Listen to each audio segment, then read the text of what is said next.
کہ ہم لوگ دعاؤں سے بہت زیادہ غافل ہیں۔ اللہ تعالیٰ نے قرآن مجید میں دعا کے بارے میں فرمایا ادعوا ربکم تضرعا وخفیا، اپنے رب کو پکارو عاجزی کے ساتھ اور چپکے سے۔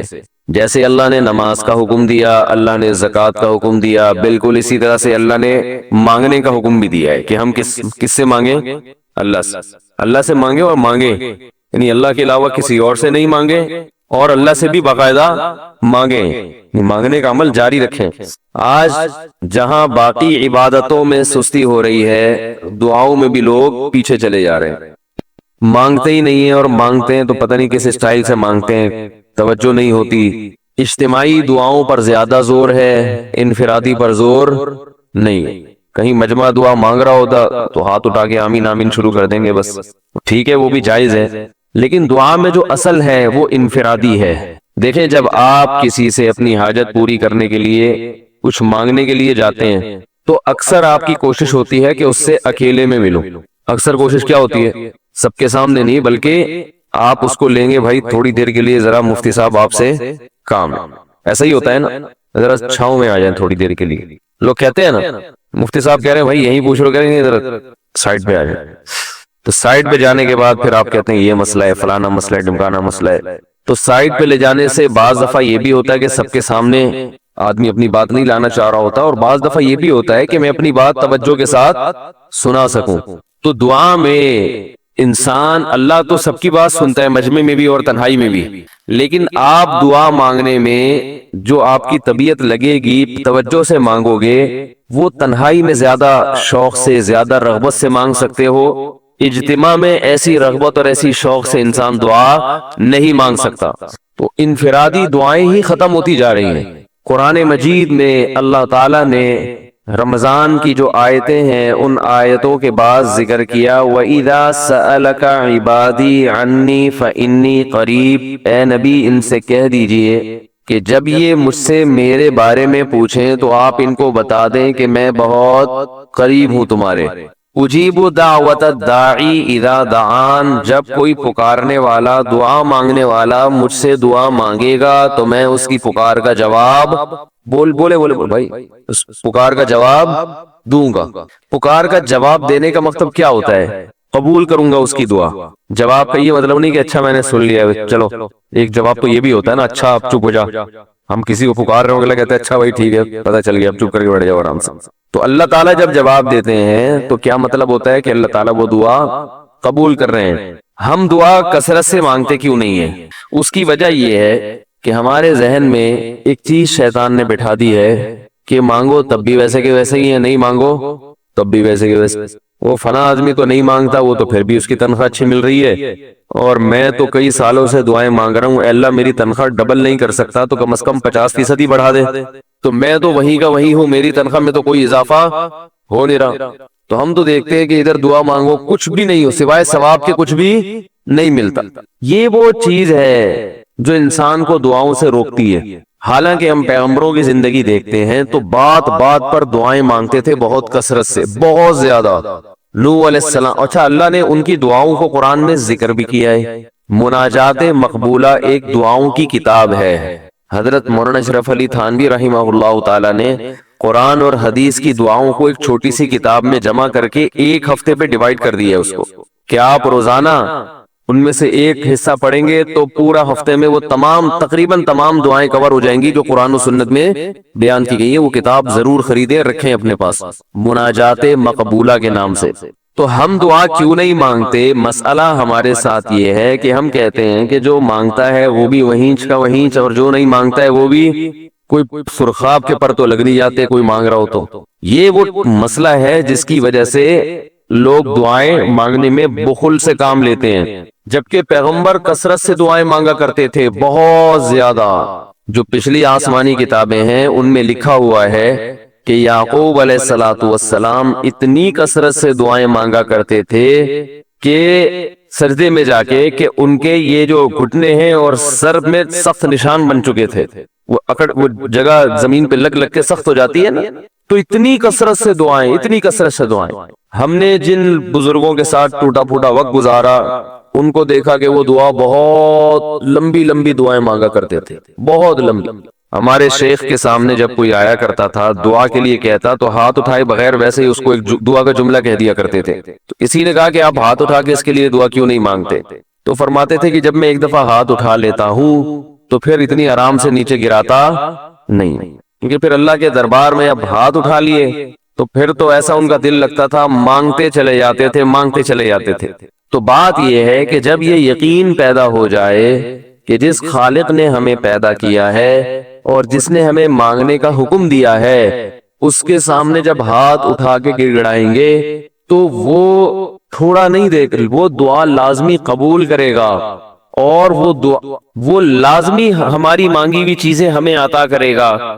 یہ جذبہ اور یہ نیت جب انسان میں پیدا ہو جائے تو پھر اس کا دعاؤں میں دل لگتا ہے۔ کیسے نہیں لگے گا؟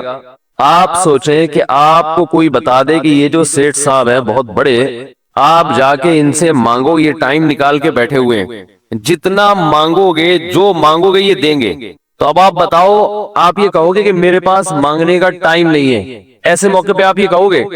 آپ جائیں گے اور بسم اللہ کر کے شروع ہو جائیں گے۔ آپ بولیں گے سر یہ مجھے 10 فائلیں چاہیے بحریہ ٹاؤن کی، آپ سوچو گے 10 نہیں ملی تو 9 تو مل جائیں گے۔ سر مجھے یہ بھی چاہیے، مجھے یہ بھی چاہیے، مجھے یہ بھی چاہیے، اور آپ کو یقین ہو کہ یہ دے رہا ہے، تو آپ کبھی بھی کنجوسی سے کام نہیں لو۔ پھر آپ یہ نہیں کرو گے کہ آپ مانگتے ہوئے جو ہے نا، اس سے آپ جب مانگ رہے ہو تو آپ کی کبھی ادھر دیکھ رہے ہو، کبھی ادھر دیکھ رہے ہو، کبھی ناک میں انگلی گھما رہے ہو، کبھی سر میں کھجا رہے ہو، کوئی آ کے اس دوران آپ کو چھیڑے گا تو آپ کہو گے یہاں سے دفع ہو جاؤ۔ میں کام کر رہا ہوں، ایک بندہ سخاوت جوش میں آیا ہوا ہے ابھی، اور فائلیں بحریہ ٹاؤن کی فری میں بانٹ رہا ہے۔ اس نے کہا بھائی جتنی مانگو گے دے دوں گا، اور جو مانگو گے دے دوں گا، تو ابھی تو میرے پاس ٹائم کم ہے، مقابلہ بہت سخت ہے۔ اور پھر اس میں آپ کو الفاظ بھی خود بخود آ جائیں گے، کس طرح سے سمجھانا ہے، مختلف طریقوں سے آپ بات کو گھماؤ گے۔ سر پلیز آپ بات کو سمجھا کریں، میں آپ کے پاس آیا ہوں، آپ کو پتا ہے میں ادھر بھی جا سکتا تھا، وہ وسیم کباڑیا کا بزنس بھی آج کل بہت چل رہا ہے، میرے پرانے اچھے تعلقات ہیں، لیکن مجھے پتا تھا کہ آپ تو آپ ہیں، آپ جیسا سیٹ تو کوئی ہے ہی نہیں، اور ہر مشکل میں آپ نے میری مدد کی ہے۔ جو الفاظ بھی اس کی سخاوت کو ابھارنے والے ہوں گے وہ تمام آپ اس موقع پر اس کے اوپر انڈیل دو گے، پورا دیگچا بھر کے اس کے اوپر ڈال دو گے آپ۔ تو اللہ سے جب مانگتا ہے انسان اور اس کو یقین ہو کہ اللہ میری دعا کو پورا کرے گا، تو اس یقین کے ساتھ جب دعا مانگی جاتی ہے تو اس کا اسٹائل کچھ اور ہوتا ہے، اور ایک فارمیلٹی پوری کرنے کے لیے دعا جب مانگی جاتی ہے جیسے کہ ہمارے ہاں ہو رہا ہے تو اس کا اسٹائل اور انداز کچھ اور ہوتا ہے۔ ہمارے ہاں دعا پڑھی جاتی ہے، مانگی نہیں جاتی۔ ربنا آتنا فی الدنیا حسنۃ وفی الآخرۃ حسنۃ وقنا عذاب النار، آمین۔ اور کہ ربنا ظلمنا انفسنا وان لم تغفر لنا وترحمنا لنکونن من الخاسرین، آمین۔ یہ دعا مانگی جا رہی ہے، یہ پڑھی جا رہی ہے، یہ تو پڑھی جا رہی ہے، اور آمین بھی پڑھا جا رہا ہے اس پہ۔ تو اللہ نے ہمیں یہ نہیں کہا کہ اقرأوا الدعاء عند ربکم، اپنے رب کے سامنے دعائیں پڑھا کرو۔ اللہ نے کہا ادعو، مانگو، پکارو، مانگو اس سے۔ بھکاری جیسے بھیک مانگتا ہے نا، لوگ کہتے ہیں مانگنے کا کیا طریقہ ہے؟ بھائی جو بھکاریوں سے پوچھو بھیک مانگنے کا کیا طریقہ ہے۔ بھکاری اکثر ان پڑھ ہوتے ہیں، جو پڑھے لکھے بھکاری ہوتے ہیں پھر وہ IMF سے مانگتے ہیں، وہ چھوٹی موٹی چیزیں نہیں مانگتے۔ بھکاری اکثر کیا ہوتے ہیں؟ ان پڑھ، جن سے ہمارا صبح شام واسطہ پڑتا ہے۔ تو یہ کسی سے بھیک مانگنے کا طریقہ سیکھ کے آتے ہیں؟ بولو بھائی، کسی سے طریقہ سیکھ کے آتے ہیں کہ یار وہ ذرا فلاں بندے سے چندہ مانگنا، ذرا طریقہ بتانا؟ اگر کوئی بتائے گا بھی تو وہ کہے گا تو اپنے پاس رکھ، مجھے پتا ہے مجھے جیب اپنی کیسے بھرنی ہے۔ اس موقع پہ جو اس کی حالت دیکھ کے نا وہ اپنا منہ بھی ٹیڑھا بیڑا کرے گا، کپڑے بھی پھٹے پرانے، اور بہت گھمائے گا بات کو، ایسے منہ بنائے گا جیسے دنیا میں اس سے زیادہ غریب اور محتاج کوئی ہے ہی نہیں۔ سحری پانی سے کیے میں نے، گھر میں بچے بھوک سے بلک رہے ہیں، ایسی کہانیاں سنائے گا، ایسی کہانیاں سنائے گا۔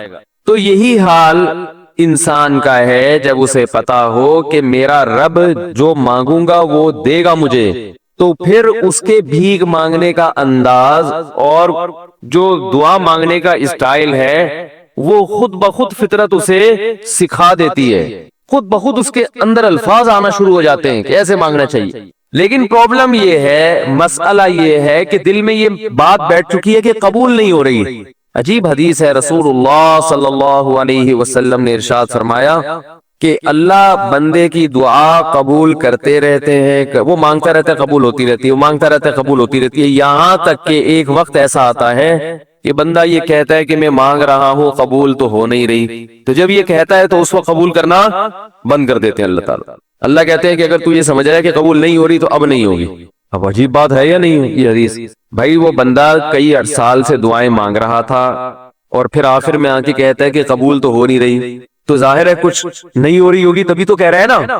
اس کو ایسا لگ رہا ہوگا کہ قبول نہیں ہو رہی، بھائی اس کو یہ لگ رہا ہوگا کہ نہیں، جو چیزیں مانگ رہا ہوں وہ تو مل نہیں رہی، تو تبھی تو وہ کہتا ہے کہ قبول نہیں ہو رہی۔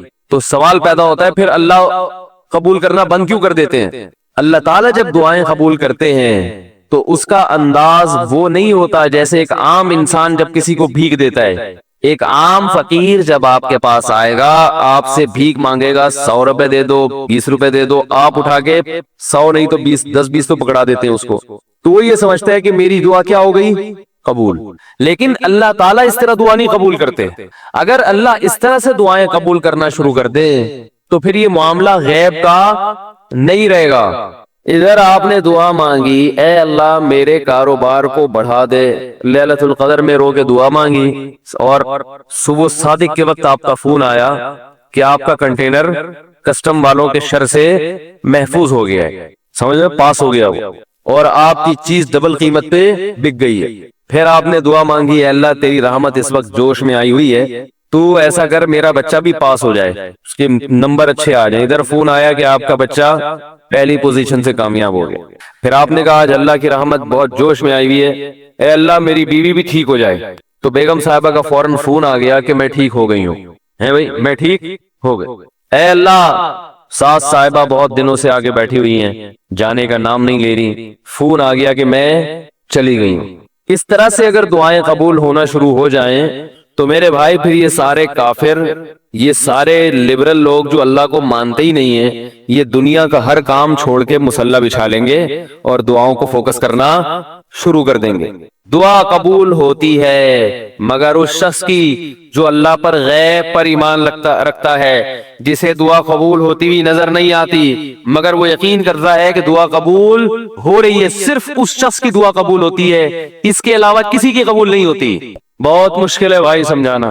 دعا سب کی قبول ہوتی ہے کا مطلب پتہ ہے؟ سب کی مطلب ان سب کی کہ جو یہ یقین رکھتے ہیں کہ قبول ہوتی بھی نظر نہیں آ رہی پھر بھی قبول ہو رہی ہے، ان لوگوں کی قبول ہوتی ہے دعا۔ حدیث سے پتہ چلتا ہے، اور اصل میں دعا مانگتے ہی یہی لوگ ہیں۔ اب آپ کہیں گے بھائی نظر تو آ نہیں رہی، جب میں جو چیز مانگ رہا ہوا مل نہیں رہی، تو کیا ایسے قبول کا کرنا کیا ہے بھائی؟ کہ تمہیں مشورے مل رہے ہیں ہمیں کہ پھر بھی مانگتے رہو۔ تو ہم نے وہ ایک فقیر تھا نا، ایک سیٹ صاحب کے پاس آیا، کہنے لگا کہ بھائی ذرا کچھ پیسے مل جائیں گے، گھر میں ضرورت ہے۔ تو اس نے کہا اتنے ہٹے کٹے ہو کے بھیک مانگتے ہو شرم نہیں آتی؟ تو اس نے کہا فی الحال میں نے آپ سے بھیک مانگی ہے، مشورہ نہیں مانگا، جب مشورہ مانگوں تو اس وقت مشورہ دے دینا کہ بھیک مانگنا میرے لیے مناسب ہے یا نہیں ہے بھائی۔ ابھی میں آپ سے پیسے مانگ رہا ہوں مشورے کے لیے، پھر کوئی اور ٹائم انشاءاللہ رکھ لیں گے، اس میں آپ سے مشورہ لوں گا کہ میرے جیسے آدمی کو بھیک مانگنا مناسب ہے یا نہیں۔ تو آپ کے ذہن میں بھی یہ خیال آ رہا ہوگا کہ ہم اللہ سے دعا مانگتے ہیں اور اللہ کی طرف سے جو چیز جو ہم مانگ رہے ہیں وہ تو مل نہیں رہی، بلکہ اللہ کی طرف سے مشورے مل رہے ہیں کہ مانگتے ہو قبول ہو رہی ہے، تو ہوتی بھی تو نظر نہیں آ رہی۔ کیا خیال ہے بھائی؟ قبول ہوتی بھی نظر تو نہیں آ رہی۔ تو یاد رکھیں دعا تو لازمی قبول ہوتی ہے۔ اگر آپ کو قبول ہوتی بھی نظر نہیں، دعا قبول ہونے کے انداز مختلف ہیں۔ اللہ تعالیٰ کے جس طرح سے قبول کرتے ہیں نا، وہ عام لوگوں کی طرح نہیں آپ کو چیزیں پکڑا دیتے، یہ تو غیب سے معاملہ ختم ہو جائے گا۔ اللہ کی حکمت کا تقاضا یہ ہے کہ اس طرح سے قبول کروں کہ قبول ہو مگر اس کو پتا نہ چلے، کیونکہ وہ اللہ کا دربار ہے، اس کی کچھ قیمت ہے کہ وہ ہر ایک کو مانگنے کی توفیق نہیں دیتا۔ بھائی آپ نے کبھی دیکھا کہ کوئی سیٹ ایسی دکان کھول کے بیٹھ جائے کہ آؤ جو مانگو میں دوں گا؟ ایسے تو کیا ہوگا کہ پورا نظام خراب ہو جائے گا نا۔ پھر آپ 10 فائلیں تھوڑی مانگیں گے، پھر تو آپ کہیں گے پورا بحریہ ٹاؤن میرے حوالے کر دو، پھر تو آپ یہ کریں گے نا۔ یہ تو میں نے ایک مثال دی تھی، عملاً ایسا نہیں ہوتا۔ عملاً وہی آگے بیٹھے گا اور وہی آپ کو پیشکش کرے گا کہ اس کے کچھ اصول اور ضابطے ہوں گے، ان قواعد پہ آپ پورے اترتے ہوگے تو آپ کو وہ گھسنے دے گا۔ اللہ کے بھی کچھ اصول اور ضابطے ہیں، ساری دعائیں قبول کرے گا، جو مانگو گے صرف اتنا نہیں بلکہ بڑھا کے دے گا۔ لیکن اصول یہ ہے کہ اللہ کہتے ہیں کہ جب میں دوں گا تو نظر نہیں آئے گا، مگر یقین رکھنا ہے کہ کیا کر رہا ہوں، میں دے رہا ہوں۔ پھر دیتا رہوں گا میں. پھر بات وہیں آگے کھڑی ہو جاتی ہے کہ ایسے دینے کا کیا فائدہ کہ ہماری سمجھ میں نہیں آ رہا کہ پتہ نہیں کیسے دے رہا ہے اللہ تعالیٰ. تو یاد رکھیں اللہ تعالیٰ کے دینے کا انداز تھوڑا مختلف ہے. وہ کیا ہے؟ بعض مرتبہ جو چیز مانگ رہے ہوتے ہیں اللہ وہی چیز آپ کو دے دیتا ہے. اور ایسا بھی ہوتا ہے، ہمیشہ ایسا تو نہیں ہوا ہوگا کہ جو چیز مانگی اور نہیں ملی ہو. کئی بار ایسا ہوا ہے کہ جو مانگا وہ اللہ نے دے دیا، فوراً مسئلہ حل ہو گیا.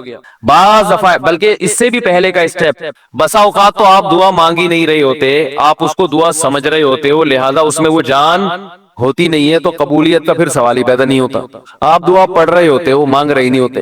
تو اللہ نے تو دعائیں قبول کرنے کا کہا ہے، دعائیں پڑھنے پر کہا ہو، وعدہ کیا ہو، ایسا ہمارے علم میں کوئی حدیث نہیں ہے. دیکھیں یونس علیہ السلام جب مچھلی کے پیٹ میں تھے تو یونس علیہ السلام کو اپنی خطا کا احساس ہوا کہ میں اللہ کی پرمیشن کے بغیر اپنی قوم کو چھوڑ کے آ گیا ہوں.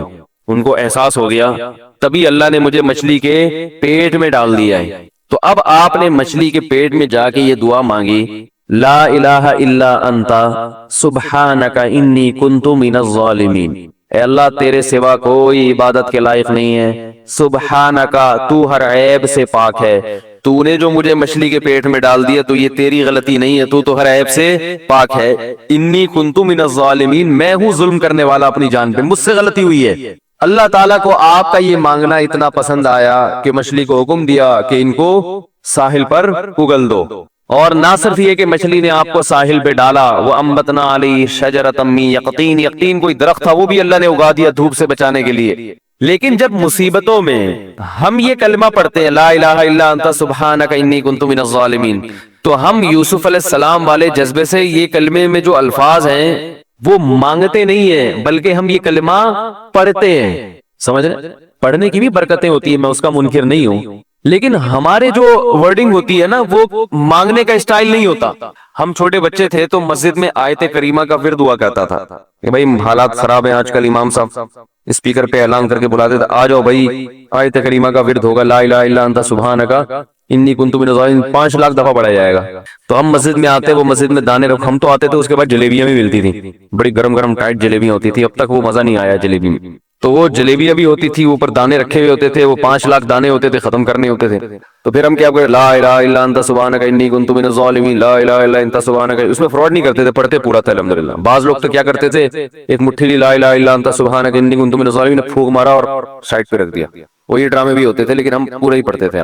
لیکن اس میں مانگنے کا انداز تو نہیں ہوتا تھا، لا الہ الا انت سبحانک انی. پھر اس میں بچے تھے، شرارت بھی شروع ہو جاتی تھی. پھر دیکھ رہے ہیں کوئی ادھر دیکھ رہا ہے تو ایک دانہ اٹھایا، لا الہ الا انت سبحانک انی کنت من الظالمین، یوں کر کے اس کی ناک پہ مارا ہے. کوئی ادھر دیکھ رہا ہے تو اس کی جیب میں ڈال دیا. تو یہ دعا مانگی جا رہی ہے، یہ تو پڑھی جا رہی ہے. فارمیلٹی ہے کہ 5 لاکھ پورے کرنے ہیں، اس کے بعد جلیبی کھانا ہے اور نکلنا ہے. تو آج بھی ایسا ہی ہو رہا ہے.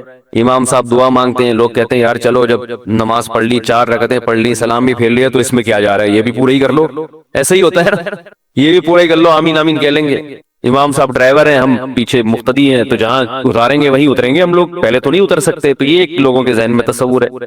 نبی صلی اللہ علیہ وسلم نے فرمایا اللہ ظاہر قلب کے ساتھ دعا کی طرف توجہ نہیں دیتے. ظاہر قلب کا مطلب آپ کا دل حاضر نہیں ہو، کچھ اور سوچ رہے ہو، اور ادھر سے آپ نے ویسے ہی ایک فارمیلٹی پوری کرنے کے لیے.